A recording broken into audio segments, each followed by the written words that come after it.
Hello friends, welcome to my channel PCS with Chauhan. Guys, मेरा नाम है किरत चौहान। दोस्तों, यहाँ हम कर रहे हैं पर्यावरण पारिस्थितिकी घटना चक्र की बुक, जो कि है मेरे पास 2022 की। और यहाँ चैप्टर नंबर 7 अभी हम कर रहे हैं, जो कि अभ्यारण्य और जैवमंडल रिजर्व पार्ट 5 है। और गाइस, अगर आपको वीडियो पसंद आए तो वीडियो को लाइक करिएगा, चैनल को सब्सक्राइब नहीं किया है तो कर लीजिएगा, कमेंट करके बताइएगा कैसे लगे, एंड शेयर करिएगा अपने दोस्तों में, अगर जिसे भी घटना चक्र पढ़नी है, ईजी तरीके से पढ़नी है उनको। चलिए गाइस, स्टार्ट करते हैं। पहले हम बात करेंगे इस विषय सूची की। देखिए, चैप्टर नंबर 1 से हम लोगों ने स्टार्ट किया है, ठीक है। अभी हम पहुंच चुके हैं चैप्टर नंबर 7 पे। और चैप्टर नंबर 7 के बाद के भी चैप्टर्स आप देख सकते हैं कि हमें आगे और कौन कौन से करने। चलिए फिर हम लोग जो है ना अपनी कहानी स्टार्ट करते हैं, और जितना हम कर चुके हैं उससे आगे की हम बात करेंगे। तो देखिए, अभी जो हमें करना है वो है आपका प्रोजेक्ट टाइगर। चलिए शुरू करते हैं। तो यहाँ पे देखिए लिखा है कि बाघ प्रजाति के विलुप्त होने की समस्या को देखते हुए इसके संरक्षण के लिए क्या सरकार ने क्या किया था, 1973 में क्या परियोजना लाए, बाघ परियोजना लाए, ठीक है। तो इसका उद्देश्य क्या था, एम क्या था कि बाघ को समाप्त होने से बचाना है, ठीक है। नेक्स्ट यहाँ पे लिखा है कि जो समस्त विश्व में जो बाघों की आकलित संख्या है वो यहाँ पे लिखी है 3000 से 4000 के बीच में, ठीक है। और अगर हम भारत में बात करें कि बाघ कितने हैं, तो देखिए यहाँ लिखा है 2967 यानी 2967 है, ठीक है। चलिए एक बार देख लेते हैं ना कि देखिए बुक है मेरे पास ये 2022 की। चलिए एक बार हम लोग इंटरनेट पे चल के देखते हैं 2023 का क्या हाल है, मे भी ज़्यादा हो। तो दोस्तों, यहाँ पे जो टाइगर की संख्या लिखी है, बाघों की संख्या है, यहाँ पे देखिए 2022 के आसपास की बात है। अभी जो हो गई है वो 3167 है, नवीनतम आंकड़े अगर आप 2023 की बात करें तब, ठीक है। ये क्या है कि अन्य किसी देश से भी अधिक है, तो भारत में सबसे ज़्यादा है। अब इसमें क्या, वन्य प्राणी बाघ, ठीक है, की स्थिति के बारे में जागरूकता फैलाने के लिए अंतर्राष्ट्रीय टाइगर दिवस, यानी कि आपको नई एक क्वेश्चन है यहाँ पे बोला गया कि अंतर्राष्ट्रीय इंटरनेशनल टाइगर डे कब मनाया जाता है, तो वो आपको याद रखना होगा 29 जुलाई, ठीक है। अब इसने कहा प्रत्येक वर्ष जो है 29 जुलाई को अंतर्राष्ट्रीय बाघ दिवस के रूप में मनाया जाता है। 2010 से ये 2010 में क्या होता है कि सेंट पीटर्सबर्ग बाघ सम्मेलन होता है, वहाँ से ही स्टार्ट हो जाता है, ठीक है। तो अब यहाँ पे लिखा है कि TRIPES जो भी, देखिए यहाँ पे लिखा है, इसकी फुल फॉर्म देखते हैं। इसमें है monitoring system for tiger intensive protection and ecological status, ठीक है। तो शब्द कभी कभी समाचारों में बाघ अभ्यारण्य के रख रखाव के संदर्भ में देखा जाता है। मतलब आपको क्या रखना है, एक बार यहाँ पे क्वेश्चन के लिए, ये monitoring system for tigers intensive protection and ecological status, ठीक है, याद रख लीजिएगा। अब इसमें लिखा है मतलब ये जो तंत्र है यानी कि सिस्टम है, इसमें इसके दो घटक हैं, दो मुख्य घटक है, ठीक है। एक हो गया यहाँ पे पारिस्थितिकी निगरानी, वन्य जीवों से संबंधित अपराधों का अभिलेखन हो गया, संबंधित जो कानून है उसको अमल में लाने, और गश्ती संबंधी क्षेत्र आधारित प्रोटोकॉल। दूसरा लिखा है कि यहाँ पे संग्रह, क्षतिपूर्ति, विश्लेषण, प्रतिवेदन हेतु विशिष्ट रूप से निर्मित सॉफ्टवेयर। ये दो घटक हैं इसके। चलिए आगे चलते हैं। तो यहाँ पे देखिए लिखा है कि ये जो है स्ट्रिप्स द्वारा ऐसे प्रतिवेदन और मानचित्रों का निर्माण संभव है जिसकी आसानी से व्याख्या की जा सके, जो नीतिगत निर्णय और प्रबंधन में उपयोगी सिद्ध हो। तो गाइस, अभी इस पर बहुत ज़्यादा टेंशन मत लीजिएगा कि क्या चल रहा है। देखिए कुछ चीज़ें IAS लेवल की चलती हैं, ठीक है, और कुछ PCS लेवल की चलती हैं, तो जो बहुत ज़्यादा टफ सी लगे तो उसको हम स्किप कर सकते हैं। चलिए इसकी हम बाद में बात करेंगे। इसमें लिखा है कि समुचित क्रियान्वयन करने पर क्या है, एम स्ट्रिप्स बाघ के शिकार होने और आवास विनाश जैसी घातक परिस्थितियों में त्वरित प्रतिक्रिया को सुनिश्चित करता है। मतलब ये आप समझ रहे हैं, निगरानी रखने के लिए बाघों पे हो क्या रहा है, संख्या क्या चल रहा है, उनसे रिलेटेड जितनी भी बातें हैं आप इससे देख सकते हैं, सॉफ्टवेयर है, ठीक है। तो ये जो है बाघ अभ्यारण्य की नब्ज पर नियंत्रण रखने हेतु क्या एक उपयोगी अस्त्र साबित हुआ है। मतलब एक सॉफ्टवेयर है जो बाघों को देखता रहता है कि क्या चल रहा है, हिसाब किताब, ठीक है। तो ये GIS यानी कि जियोग्राफिक इंफॉर्मेशन सिस्टम आधारित क्या है, एक तंत्र का प्रयोग करता है, ठीक है। अब इसमें लिखा है कि जो क्या हुआ 2021 की रिपोर्ट के अनुसार, अगर हम भारत की बात करें कि यहाँ पे लिखा है कि 51 संरक्षित क्षेत्र हैं। प्रोजेक्ट टाइगर में। लेकिन अभी अगर आप 2023 देखिएगा, इस मेरे पास जो PDF है पुरानी, हम 2023 की अगर अभी बात करें तो हमारे पास है 54 ना कि 51। ठीक है, कितने टोटल 54। चलिए 51 यहाँ पे हैं, जो एक दो नए होंगे उसको हम देख लेंगे भी। देखिए एक तो आता है कॉर्बेट। कॉर्बेट आपका कहाँ पे है? उत्तराखंड में। एक है बांदीपुर कर्नाटका में, मानस हो गया असम में, पलामू झारखंड, रणथंभौर आपका राजस्थान में है, शिमलीपाल उड़ीसा में है, सुंदरबन आपका वेस्ट बंगाल, कान्हा MP में है, मेलघाट जो है महाराष्ट्र में, पेरियार केरल में है, सरिस्का राजस्थान है, नामदफा अरुणाचल प्रदेश। एक चीज़ और, अभी तक मैंने जितने नाम बोले हैं ना, ये याद रखिएगा कौन से स्टेट में है। ठीक है, राज्य याद रखिएगा। ठीक है, और जो इम्पोर्टेंट नहीं होगा वो मैं बता दूंगी। हालांकि आपको थोड़ा बहुत तो आपने अभी जो नेशनल पार्क और वन्य जीव अभ्यारण्य, इन सब में भी आपने काफ़ी ये नाम सुन लिए होंगे, तो रट गए होंगे ऑलरेडी आपको।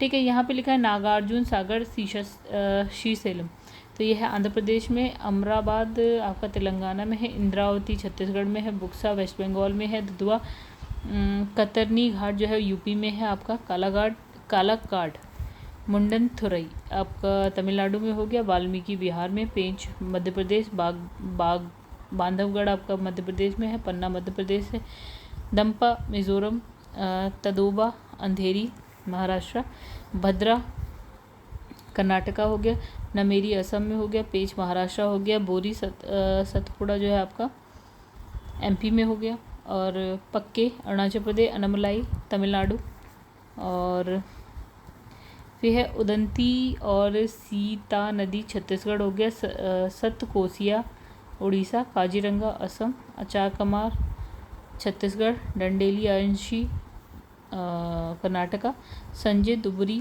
मध्य प्रदेश, मुडुम मलाई तमिलनाडु, नागरहोल कर्नाटका, परम्बिकुलम केरल, सह्याद्री महाराष्ट्र, काबल तेलंगाना, बिलिगिरी रंगनाथ मंदिर जो है आपका कर्नाटका, सत्यमंगलम तमिलनाडु हो गया, मुकुंद्रा हिल्स राजस्थान, नवेगांव नागजीरा महाराष्ट्र में हो गया, पीलीभीत उत्तर प्रदेश, बोर महाराष्ट्र, राजाजी उत्तराखंड, ओरंग असम, कामलांग अरुणाचल प्रदेश, श्री विल्लुपुत्थुर मेघामलाई तमिलनाडु।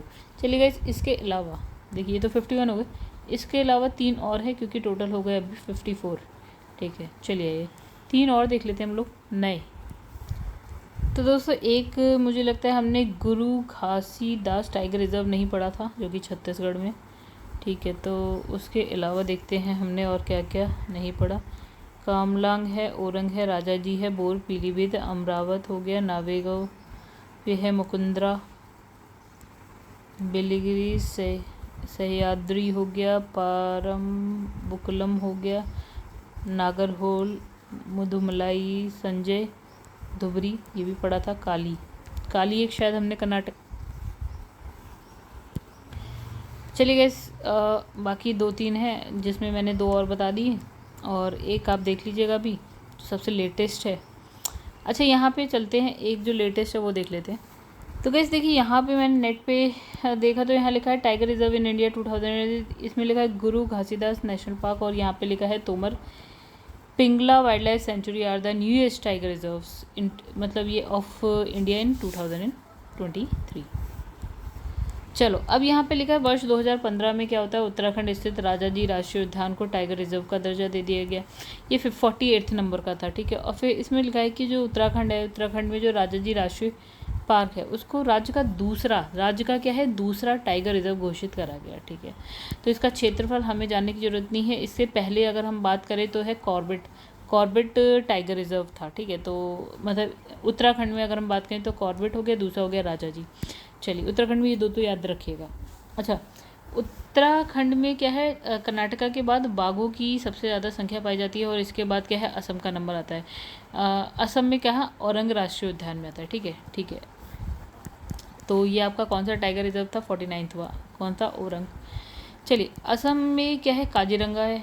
ठीक है, 2006 में क्या बना tiger reserve, Srivilliputhur Megamalai tiger reserve की बात करें तो 2021 में 51वां जो है टाइगर रिजर्व बना। 50 अभी हमने 2023 के भी 2 देख लिए ना गाइस। अच्छा, अब इसमें लिखा है दायित्व की भारत का सबसे बड़ा, अगर हम बात करें बाघ आवास कहाँ पे, नागार्जुन सागर श्रीशैलम टाइगर रिजर्व है जो कि आंध्र प्रदेश में सबसे बड़ा। ये हो गया एक क्वेश्चन, ठीक है। और हाँ, अब वही है 2023 वाले जरूर याद रखिएगा गाइस, क्योंकि लेटेस्ट ही पूछा जाता है, अगर हम करंट अफेयर की बात करें तो याद रखिएगा। अच्छा, इसमें लिखा है कि आंध्र प्रदेश की बात करें पुनर्गठन के पश्चात क्या होता है, नागार्जुन सागर श्रीशैलम बाघ अभ्यारण्य जो है इतने वर्ग किलोमीटर क्षेत्र जो है आंध्र प्रदेश की सीमा के अंतर्गत आता है। देखिए क्या हुआ, आंध्र प्रदेश था, लेकिन अब क्या हुआ, आंध्र प्रदेश में सपोज ये आता है नागार्जुन सागर श्रीशैलम। अब क्या होता है कि आंध्र प्रदेश दो स्टेट्स में बढ़ गया, यानी कि आंध्र प्रदेश और क्या हो गया, तेलंगाना। तो इसने कहा अब आंध्र प्रदेश में अब कितना वर्ग किलोमीटर आता है, मतलब जो भी आता है 3296 वर्ग किलोमीटर अभी आंध्र प्रदेश की सीमा के अंदर आता है। और फिर इसने कहा कि जो ये 2611 जो है आपका तेलंगाना में आ जाता है, ठीक है, जिसे अब क्या है अमराबाद बाघ अभ्यारण्य बोला गया, राइट। मतलब इसने कहा जो ये है नागार्जुन श्रीशैलम सागर श्रीशैलम है, पहले आंध्र प्रदेश था पूरा, लेकिन बाद में क्या हुआ, आंध्र प्रदेश में इतना आ रहा है और तेलंगाना में इतना आ रहा है, और जो तेलंगाना में आ रहा है उसको अब क्या बोल दिया गया, नागार्जुन सागर श्रीशैलम तो बोलेंगे नहीं, अब इसका नाम बदल के क्या हो गया, अमरावत, जो तेलंगाना में आ रहा है अमराबाद बाघ अभ्यारण्य बोला गया, ठीक है। फिर इसमें लिखा है हाल ही में क्या होता है, कर्नाटक स्थित बांदीपुर बाघ अभ्यारण्य में वन्य जीव प्रबंधन हेतु मानव रहित विमान यानी कि ड्रोन का उपयोग करना प्रारंभ कर दिया गया। कहाँ पे गए, कर्नाटक का बांदीपुर बाघ अभ्यारण्य में ड्रोन का यूज़ करने लगे हम लोग। फिर इसमें लिखा है कि डाम्पा टाइगर रिजर्व को क्या होता है कि 1994 में बाघ अभ्यारण्य का दर्जा दे दिया गया, और मिजोरम राज्य के पश्चिमी भाग में ये आपको मिल जाएगा। तो मिजोरम में क्या है आपको याद रखना है, डाम्पा। उसके बाद अरुणाचल प्रदेश की बात करते हैं तो वहाँ पे क्या है, नामदफा नेशनल पार्क है, ये टाइगर रिजर्व बन गया, ठीक है। और इसकी जो जलवायु कैसी है आपकी, उष्णकटिबंधीय से उपोष्ण है, शीतोष्ण और आर्कटिक है। मतलब जब आप नीचे से ऊपर पहाड़ है, ठीक है, नीचे से ऊपर जाएंगे तो आपको क्या मिलेगा, उष्ण भी मिलेगा, फिर उपोष्ण मिल जाएगा, शीतोष्ण मिल जाएगा, आर्कटिक मिल जाएगा, सब मिल जाएगा। फिर है बुक्सा बाघ जो है आरक्षित क्षेत्र कहाँ पे मिलेगा आपको, वेस्ट बंगाल मिलेगा। ये सब चीज़ें हम अभी लिस्ट में पढ़ चुके हैं ऑलरेडी। सरिस्का आपको राजस्थान में मिल जाएगा 1995 में, ये क्या है वन्यजीव अभ्यारण्य पर। 1978 में क्या हो गया, टाइगर रिजर्व घोषित हो गया। अब वहीं अगर हम पेंच की बात करें तो ये कहाँ पे मिलेगा आपको, पेंच जो है आपको मिलेगा आपका मध्य प्रदेश में, महाराष्ट्र में, राइट।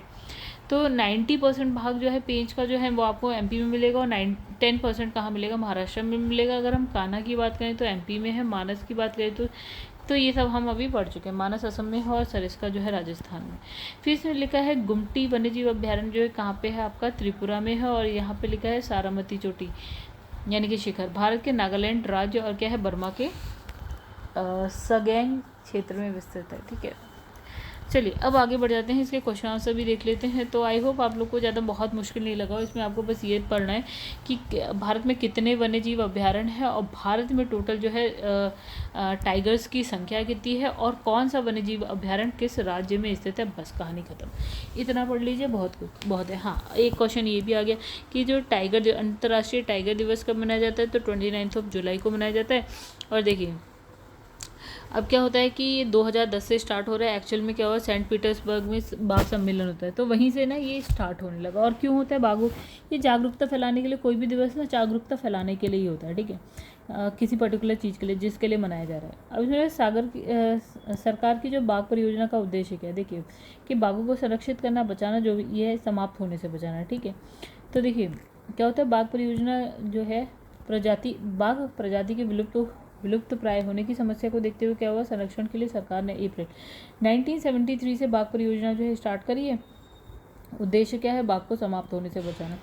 अब ये प्रोजेक्ट टाइगर का प्रारंभ कब हुआ है, तो वही अभी हमने पढ़ा 1973 में हुआ है, ठीक है। तो इंपॉर्टेंट क्वेश्चन है, याद रखिएगा। अब इसमें लिखा है, देखिए यहाँ पे ये क्वेश्चन रिपीट हो रहा है, ये आप पढ़िए, इसका आंसर आप दीजिए। फिर है बाघ परियोजना कब शुरू हुई है, देखिए ये भी रिपीट हो गया, वही चीज़ लिखी है, 1973 में स्टार्ट हुई है। फिर इसमें भारत में सबसे बड़ा बाघ आवास कहाँ पर है, ठीक है, ये अच्छा क्वेश्चन है, आंध्र प्रदेश में। आंध्र प्रदेश में अभी हमने पढ़ा कौन सी जगह पे है, नागार्जुन सागर श्रीशैलम, ठीक है। अब क्या होता है कि आंध्र प्रदेश पहले आंध्र प्रदेश था, बाद में क्या बन गया, ये आंध्र प्रदेश और क्या बन गया, तेलंगाना बन गया। तो कुछ पार्ट इसका देखो आंध्र प्रदेश में आ गया, और जो पार्ट आंध्र प्रदेश में आया है वो इतने वर्ग किलोमीटर है, और गाइस उसका नाम है नागार्जुन सागर श्रीशैलम। और जो पार्ट जो है तेलंगाना में आया जो इतने वर्ग किलोमीटर है, उसका नाम बदल के इन लोगों ने क्या कर दिया, अमराबाद बाघ अभ्यारण्य कर दिया, ठीक है। आगे बढ़ो। अब देखिए यहाँ लिखा है निम्नलिखित बाघ, ये देखिए वैसे तो रिपीट हो रहा है क्वेश्चन, तो ये क्वेश्चन रिपीट हो रहा है, तो आप इसे खुद से पढ़िए, खुद से आंसर दीजिए। इसमें अब नेक्स्ट क्वेश्चन, इसमें से कौन राष्ट्रीय उद्यान जो है प्रोजेक्ट टाइगर के अंतर्गत नहीं आता है। ठीक है, तो कौन सा नहीं आता? चलो आइए नीचे आइए, एमपी में आया हुआ क्वेश्चन है।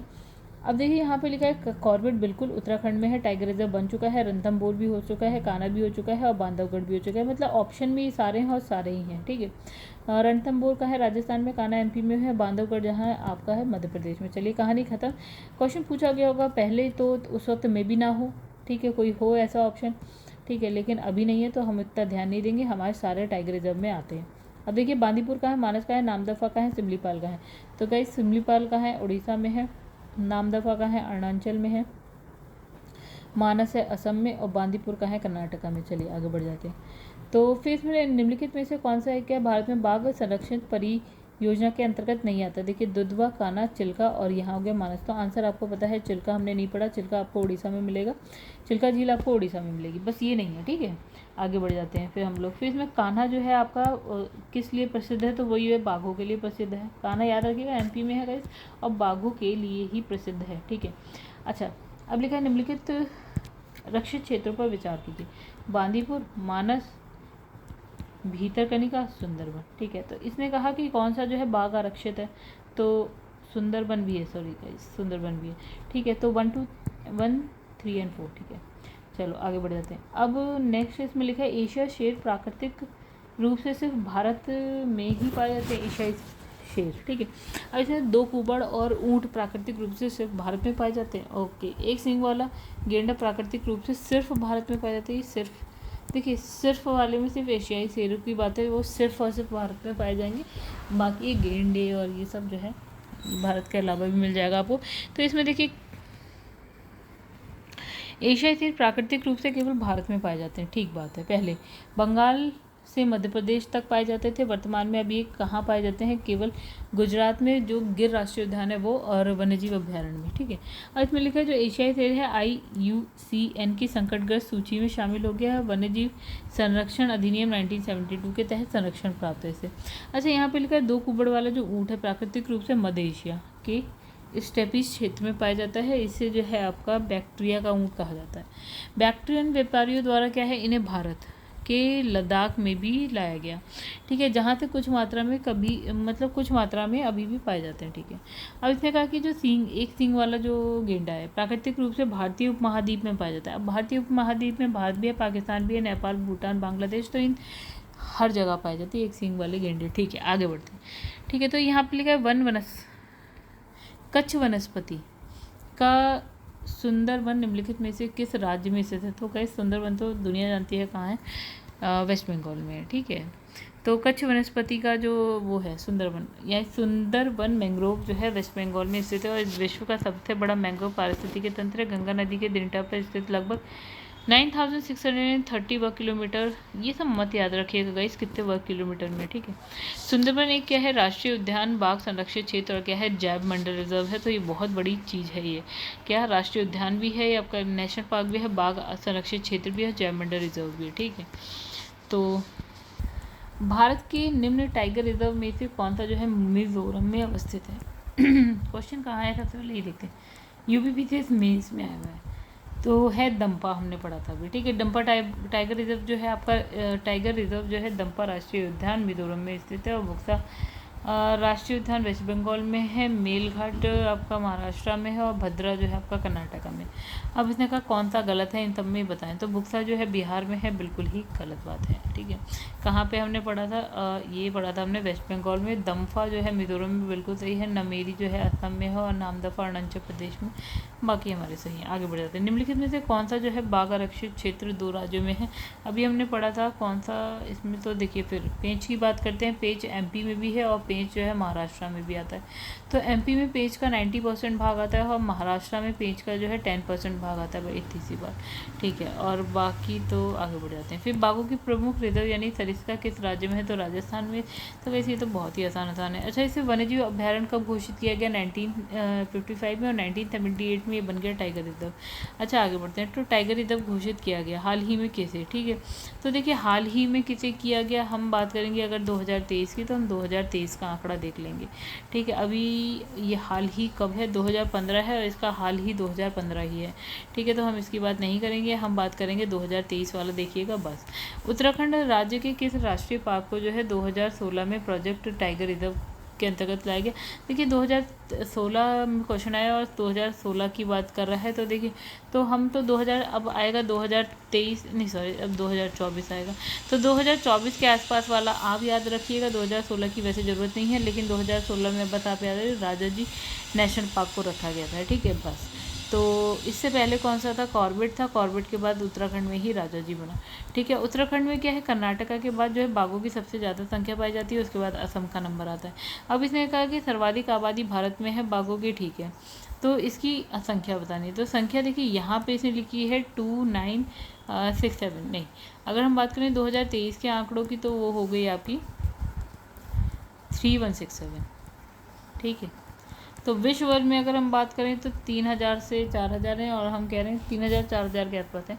और अभी भारत में बात करें तो 3167। तो गाइस आप देख सकते हैं कि मैक्सिमम बाघ तो आपको भारत में मिल जाएंगे। ठीक है, भारत सरकार द्वारा जुलाई 2020 में बाघों की गणना 2018 पर जारी विस्तृत। तो गाइस ये वाला क्वेश्चन हम स्किप करते हैं, क्योंकि ये 2020 की कहानी है, तो 2020 के डाटा की बात करी गई है। हम तो 2023 में चल रहे हैं, तो हम 20 की बात क्यों करें।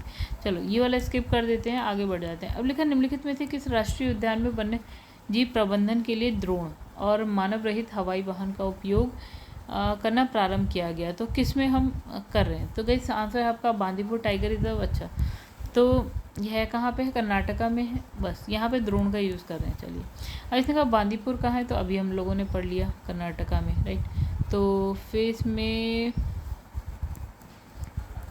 ए का आंसर है 2 और 2। ठीक है, फिर आपका है मेलघाट कहाँ है, तो मेलघाट है आपका महाराष्ट्र में। फिर आता है बुक्सा, तो इस बुक्सा कहाँ पे है, बुक्सा है वेस्ट बंगाल में। फिर पाकुई या पक्के की बात करें तो वो है आपका अरुणाचल प्रदेश में। ठीक है, आगे बढ़ते हैं। तो निम्नलिखित युग्मों में से कौन सम्मिलित नहीं है, कौन सा गलत है। तो इसने कहा बांदीपुर कर्नाटका, मानस जो है आपका असम में है, पेरियार जो है आपका केरल में है, सिमलीपाल है आपका गाइज, सिमलीपाल है अरुणाचल प्रदेश में। ठीक है, सिमलीपाल सॉरी उड़ीसा में, सॉरी दोस्तों मुझसे गलती हो गई। तो ये कहाँ पे है, उड़ीसा में। आगे बढ़ते हैं। निम्नलिखित नेशनल पार्क में से किसकी जलवायु जो उष्णकटिबंधीय, उपोष्ण, शीतोष्ण, आर्कटिक सारी हैं। तो देखिए जो ऊंचाई पे हुआ तो वो है आपका गाइस नामदफा अरुणाचल प्रदेश में। कहाँ पे है, अरुणाचल प्रदेश में। ठीक है, तो बस आगे बढ़ जाते हैं। तो यहाँ पे लिखा है, देखिए गाइस अब मैं इस वाले पे इतना स्किप करने को क्यों बोली थी, आईएएस का क्वेश्चन है तो लेवल उसका बाकी सबसे अलग है। हालांकि ये जो है एक सॉफ्टवेयर है, जो प्रणाली या तंत्र है, जो किसके लिए यूज़ हो रहा है, बाघ अभ्यारण्यों का रखरखाव करने के लिए। ठीक है, वह इतनी सी बात। और ये पूरा हम पढ़ चुके हैं, एक बार आप चाहें तो एक बार इसे पढ़ सकते हैं। ठीक है, और आप इसे स्किप करना चाहें क्वेश्चन को कर सकते हैं। अब देखिए यहाँ पे लिखा है कि आपको बताना है कि कौन सा इसमें से सही है। ठीक है, दाम्पा, गुमटी और सारामती, आईएएस का क्वेश्चन है ये भी। तो दोस्तों देखिए आंसर में है जो दाम्पा है ना, मिज़ोरम में है, ये बिल्कुल सही बात है। और सारामती जो है नागालैंड में ही सही बात है। गुमटी आपका सिक्किम में है, ये गलत है, बाकी आपके दो सही हैं। अब आप बात करें तो यहाँ पे देखिए क्या लिखा है, दाम्पा जो है आपका 1994 में बाघ अभ्यारण्य का दर्जा दिया गया। मिज़ोरम राज्य के पश्चिमी भाग में है। गुमटी की बात करें तो वो कहाँ पे है, त्रिपुरा में, राइट। फिर है सारामती की बात करें, सारामती चोटी शिखर जो है नागालैंड में है, और क्या है बर्मा के संगेर क्षेत्र में विस्तृत है। ठीक है, तो गाइस अब जो है ना हमारे पास बचता है विविध।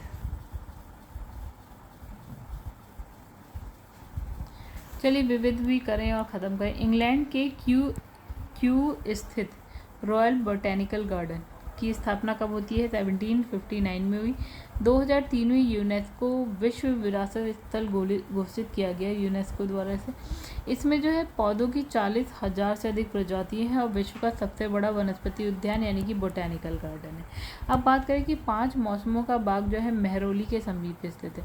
तो इस बाग को जो है 2003 में 20 एकड़ क्षेत्र में स्थापित किया गया। हाथियों की मौजूदा आबादी को उनके प्राकृतिक आवास स्थल में दीर्घकालीन जीवन सुनिश्चित कराने के लिए तथा पर्याप्त संख्या में हाथियों की आबादी रखने वाले राज्यों की सहायता करने के उद्देश्य से 1992 हाथी परियोजना की शुरुआत हुई। तो गाइस हाथी परियोजना की शुरुआत बस समझिए 1992 में हुई। 2017 की गणना के अनुसार भारत में हाथियों की जो संख्या लिखी है यहाँ पे 29964 है। बस इतनी बात याद रखिएगा, 2-3 बात। फिर यहाँ पे लिखा है सत्यमंगलम बाघ आरक्षित क्षेत्र की बात करें यानी कि टाइगर रिजर्व की बात करें तो पूर्वी घाट पश्चिमी घाट के मिलन स्थल पर है। और बाघ के अलावा इस यहाँ पे आपको हाथी भी मिल जाएगा, लकड़बग्गा भी मिल जाएगा, तेंदुआ भी मिल जाएगा। अब तमिलनाडु का सबसे बड़ा वन्यजीव अभ्यारण्य यही है। कहाँ का? तमिलनाडु का। अब इसमें लिखा है नल्लामल वन जो है आंध्र प्रदेश में स्थित है। नागरहोल राष्ट्रीय उद्यान कर्नाटका में है। और फिर शेषाचलम जीव मंडल आरक्षित क्षेत्र आंध्र प्रदेश का पहला जीव मंडल आरक्षित क्षेत्र है। चलो फिर इसमें लिखा है कि 2016 में इस्तांबुल तुर्की में संपन्न, इस्तांबुल तुर्की में ही है, ठीक है। तो इस्तांबुल तुर्की में संपन्न विश्व धरोहर समिति की 40वीं बैठक में बिहार के नालंदा में स्थित जो है नालंदा महाविहार, चंडीगढ़ के ऐतिहासिक कैपिटल जो है आपका कॉम्प्लेक्स और सिक्किम के कंचनजंगा नेशनल पार्क को विश्व धरोहर स्थल घोषित कर दिया गया। चलिए फिर है हरिके आर्द्रभूमि पंजाब प्रांत में व्यास और सतलज के संगम पर है। ठीक, बिल्कुल सब जानते हैं व्यास और सतलज के संगम पर है। जबकि केवलादेव खाना राष्ट्रीय उद्यान जो है राजस्थान प्रांत के भरतपुर में गंभीर और क्या है बाण गंगा नदी के संगम पे है। फिर इसमें है कोलेरू झील आंध्र प्रदेश के कृष्णा गोदावरी डेल्टा में स्थित ताजे पानी की झील। अच्छा आगे बढ़ते हैं तो यहाँ पे लिखा है कि सर्वप्रथम समुद्री सेंचुरी कच्छ की खाड़ी में स्थित की गई जिसमें डॉल्फिन है, मोलस्का है, कछुआ मिल जाएंगे। फिर है कॉर्बेट राष्ट्रीय उद्यान जो है अपना जल रामगंगा नदी से प्राप्त करता है। फिर है चिनार वन्यजीव विहार जो है आपका केरल राज्य में अवस्थित है। तमिलनाडु का पक्षी विहार वेदांथंगल और कारिकली में अवस्थित है और कारिकली चेन्नई से 86 किलोमीटर दूर स्थित है। ठीक है, क्वेश्चन देखिए भारत में हाथी परियोजना की शुरुआत की बात करें तो वो कब होती है गाइस? 1992 में स्टार्ट हुई। ठीक है, अगर हम 2017 की गणना करें कितने हाथी हैं तो 29964 है। ठीक है, बस इतना याद रखिएगा। अब इसने कहा हाथियों के समूह का, इसमें लिखा भारतीय हाथी के संदर्भ में निम्नलिखित कथनों पर विचार की तो हाथियों के समूह का नेतृत्व मादा करती है। दूसरे का हाथी की अधिकतम गर्भावधि जो है 22 माह है। फिर इसमें लिखा है कि सामान्यतः हाथी में 40 वर्ष की आयु तक के बच्चे पैदा करने की क्षमता होती है। फिर भारत के राज्य में हाथियों की सर्वाधिक जो है जीव संख्या केरल में स्थित है। तो हमारा आंसर है 1 एंड 2 सही है। ठीक है, 1 सही है, 2 सही है, बाकी हमारे सब गलत हैं। ठीक है, चलो आइए सही देखते हैं फिर क्या है। देखिए विविध में कुछ इतना खास नहीं होता है। देखिए हाथियों के समूह का नेतृत्व तो मादा द्वारा किया जाता है, ये बात सही है। फिर गर्भवती जो मतलब अधिकतम गर्भवती जो है 22 माह तक हो सकती है। ठीक है, और भारत में हाथियों की सबसे ज़्यादा संख्या केरल में ना होके कहाँ है? कर्नाटका में है। और हाथी में 60 वर्ष की आयु तक बच्चे पैदा करने की क्षमता होती है। पारिस्थितिक दृष्टिकोण से पूर्वी घाट पश्चिमी घाट के बीच एक अच्छा संपर्क होने से किसका महत्व अधिक है? तो किसका है? सत्यमंगलम बाघ आरक्षित क्षेत्र का। ठीक है, तो देखिए सत्यमंगलम बाघ आरक्षित जो क्षेत्र है ना वो पूर्वी पश्चिमी घाट के मिलन स्थल पे है। बाघ के अलावा यहाँ हाथी है, लगड़बग्गा, तेंदुआ इत्यादि सब पाए जाते हैं। तमिलनाडु का सबसे बड़ा वन्यजीव अभ्यारण्य है। नल्लामल जो है कहाँ पे है? आंध्र प्रदेश में है। नागरहोल राष्ट्रीय उद्यान कर्नाटका में है। शेषाचलम जीव मंडल आरक्षित क्षेत्र आंध्र प्रदेश में। तो आंध्र प्रदेश का पहला जीव मंडल आरक्षित क्षेत्र है। यूनेस्को ने जुलाई 2016 में 2016 का क्वेश्चन है, हमसे तो पूछेंगे नहीं 2016 का वैसे। तो यूनेस्को ने 2016 को राष्ट्रीय उद्यान, कौन से राष्ट्रीय उद्यान को विश्व धरोहर स्थल जो है घोषित किया? कंचनजंगा राष्ट्रीय उद्यान को। ठीक है, तो इसने कहा कि इस्तांबुल में बैठक होती है तुर्की में। तो मतलब समिति की 40वीं बैठक किसकी? विश्व धरोहर समिति की 40वीं बैठक होती है। इसमें क्या होता है? नालंदा में एक है नालंदा महाविहार, चंडीगढ़ के ऐतिहासिक कैपिटल कैम्प्लेक्स और सिक्किम के कंचनजंगा नेशनल पार्क को क्या कर दिया? विश्व धरोहर स्थल घोषित कर दिया। अब इसमें लिखा है 5 मौसम का बाग स्थित है, तो इसमें है महरौली के समीप। ठीक है, तो 2003 में क्या होता है, 20 एकड़ क्षेत्र में स्थापित किया गया इसको। चलिए नेक्स्ट क्वेश्चन देख लेते हैं। तो वैसे क्वेश्चन है, भारत में एशियाई एक्स की सर्वाधिक संख्या है। ठीक है, आज केवल लगभग 20,000 से 25,000 तक एक्स सदाबहार वनों, शुष्क कटीले वनों, अनूप क्षेत्रों, घास के मैदानों में फैले हुए प्रत्येक प्राकृतिक आवास में है। तथापि उनके प्रमुख आवास नम पर्णपाती वन है। भारत में एक्स की संख्या उत्तर पश्चिम भारत से लेकर जहाँ पे उत्तराखंड के देहरादून, नैनीताल, उत्तर प्रदेश के बिजनौर जिले के वन विहारों में पाए जाते हैं। कर्नाटक और केरल राज्य में पश्चिमी घाट और तमिलनाडु तक फैले हुए हैं। तो केंद्रीय भारत में इनकी संख्या दक्षिण बिहार और क्या है, उड़ीसा में बटी हुई है। पूर्व में ये वेस्ट उत्तरी बंगाल, असम, कुछ अन्य राज्यों में दिखाई देते थे। तो बताना ये एक्स है क्या। तो गाइस ये एक्स क्या है, तो ये एक्स है आपका हाथी। चलिए कहानी खत्म, पैसा हजम, आगे बढ़ते हैं। कॉर्बेट राष्ट्रीय उद्यान अपना जल प्राप्त करता है तो कहाँ से करता है, रामगंगा नदी से करता है। ठीक है, अब यहाँ आर्द्र भूमि है, नदियों का संगम हरिके। तो हरिके जो है आपका व्यास सतलज पे है। तो इसमें बताना कौन सा सही है। अच्छा, तो पहला वाला तो बिल्कुल सही है। दूसरा है आपका केवलादेव। तो गाइस ये बनास और चंबल ये गलत है आपका, कोलेरू भी गलत है। ठीक है, आगे बढ़ते हैं। देखिए यहाँ पे अगर हम हरिके की बात, तो हरिके जो है ब्यास सतलज संगम पे है। केवलादेव की अगर हम बात करें तो वो आपका गंभीर और क्या है, बाढ़ नदी के संगम पर है। अगर हम कोलेरू की बात करें तो कृष्णा गोदावरी नदी के डेल्टा पर। ठीक है, अब यहाँ पे लिखा निम्नलिखित में से कौन सा संरक्षित क्षेत्र जो है कावेरी बेसिन में स्थित है। कावेरी में हमारा इनमें से कौन कौन सा है। ठीक है, तो देखिए कावेरी बेसिन का विस्तार जो है आपका तमिलनाडु, कर्नाटका, केरल राज्य तथा पुडुचेरी केंद्र शासित क्षेत्र में। नागरहोल राष्ट्रीय उद्यान जो है कर्नाटका, सत्यमंगलम बाघ आरक्षित क्षेत्र तमिलनाडु और वायनाड वन्य जीव अभ्यारण्य केरल कावेरी बेसिन में स्थित है। और अगर हम बात करें पापीकोंडा तो ये आंध्र प्रदेश गोदावरी बेसिन में। अगर भारत में सर्वप्रथम एक समुद्री सेंचुरी जिसकी सीमाओं के अंतर्गत प्रवाल, भित्ती, मोलस्का, डॉल्फिन, कछुए और इसके अनेक प्रकार के समुद्री पक्षी हैं वो बताना है आपको। तो गाइस ये है आपका कच्छ की खाड़ी। चलिए आगे बढ़ते हैं। देखिए यहाँ लिखा है सर्वप्रथम जो है समुद्री सेंचुरी कच्छ की खाड़ी में स्थित की गई। इसमें डॉल्फिन है, मोलस्का, कछुआ और भी बहुत सारे समुद्री जीव पाए जाते हैं। इसमें लिखा है चिनार वन्यजीव विहार अवस्थित है। तो चिनार कहाँ पे गए, वो है आपका केरल में। ठीक है, तो तमिलनाडु का पक्षी विहार जो है अवस्थित है तो है कारीकिली में। ठीक है, अब वेदांग थंगल और विहार जो है पक्षी विहार वेदांग थंगल और क्या है कारीकिली में अवस्थित है तमिलनाडु का। ठीक है, तो जो है कारीकिली जो चेन्नई से 86 किलोमीटर दूर है। विश्व का सबसे बड़ा वनस्पति उद्यान कौन सा है, तो यह है क्यू इंग्लैंड में। ठीक है, तो इंग्लैंड की क्यू स्थित रॉयल बोटैनिकल गार्डन की स्थापना 1759 में हुई थी और 2003 में क्या होता है कि यूनेस्को विश्व विरासत स्थल से घोषित कर दिया जाता है। पौधों की 40,000 से प्रजातियां हैं और विश्व का सबसे बड़ा बोटैनिकल गार्डन है। ठीक है, तो गाइस देखिए यहाँ पे चैप्टर हो गया ख़त्म। अब हम नेक्स्ट जो चैप्टर है चैप्टर नंबर 8 करेंगे जो कि आपका वैकल्पिक ऊर्जा, वो हम करेंगे अपने नेक्स्ट वीडियो से। ठीक है, तो इस वीडियो को यहीं पर कर देते हैं एंड। और गाइस अगर आपको पसंद आई हो अगर मेरी वीडियो तो लाइक करिएगा। चैनल को सब्सक्राइब नहीं किया है तो चैनल को सब्सक्राइब जरूर कर लीजिएगा।